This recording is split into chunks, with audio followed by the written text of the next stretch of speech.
One of the most asked questions I encounter when browsing forums or talking with folks is I am interested in Mobile Suit Gundam, but where do I begin watching it? 40 years of media from Sunrise has made this a very difficult process with dozens and dozens of TV series, movies, and miniseries that can make the shallow end of the Gundam pool well over any newcomer's head. Having gone through it not too long ago myself, I watched top 10 videos, searched Reddit, and read wikis, but none of them really answered the question, and really only left me scratching my head. This video is going to answer the question by preparing you, the viewer, to make that determination yourself. How am I going to do that?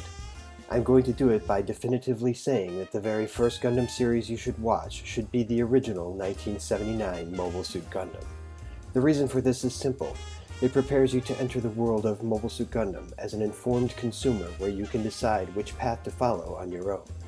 The 1979 classic is an epic series that lays the groundwork for every successive series that you will encounter. Every trope, nuance, every recurring theme starts right there in the 1979 classic. What do I mean? Let's go through some examples. Every series, without fail, involves giant bipedal combat robots with emotionally troubled young pilots who are involved in a galactic war opera where the black and white of right and wrong is so profoundly gray that to choose sides is to rationalize horrendous war crimes as acceptable. Also found in almost every series is a blonde-haired antagonist who wears a mask, who you hate to love, or love to hate, if you know what I mean. There's a lot of men slapping women slapping men, and women slapping women, usually with a very positive outcome. There is also a lot of death.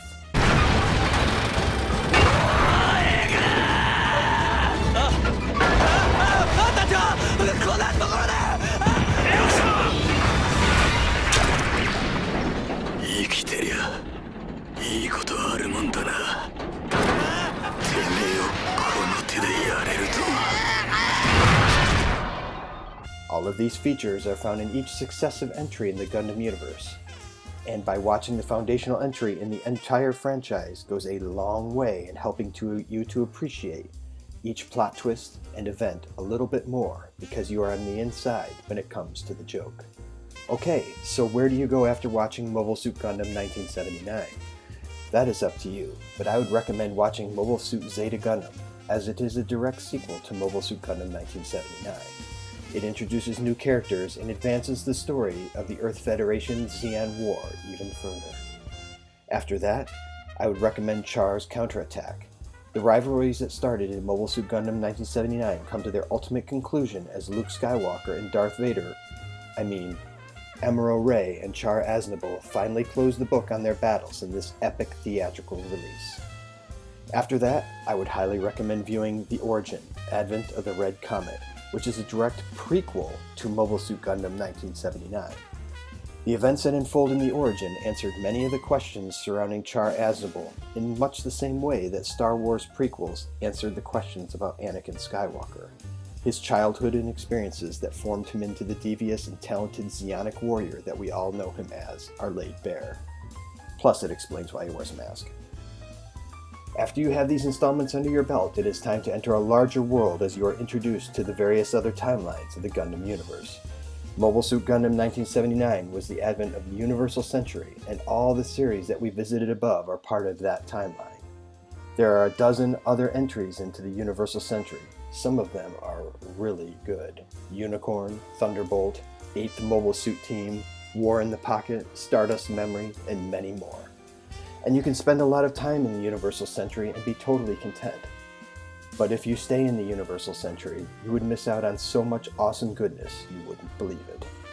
Here are some destinations to look for when you are ready to jump off the deep end and explore even further. Mobile Suit Gundam Wing and its theatrical sequel Endless Waltz in the After Colony timeline. Mobile Suit Gundam Seed and Seed Destiny in the Cosmic Era timeline. 2 seasons of 00 Gundam in the Anno Domini timeline. Turn A Gundam in the Correct Century timeline. Mobile Suit Gundam Age in the Advanced Generation timeline. 2 seasons of Iron-Blooded Orphans in the Post-Disaster timeline. build fighters and build divers in our timeline. Yes, you heard me. These series take place in the near future in the real-world timeline. This is only the beginning of what is out there for viewers to dive into, and once you have started at the logical place, at the beginning, you are better informed and able to develop opinions and preferences on your own so that you can choose your path through the complicated and astonishing world of Mobile Suit Gundam. Thank you for watching. Please like, comment, and subscribe so that we can create more 5-Minute Gundam content.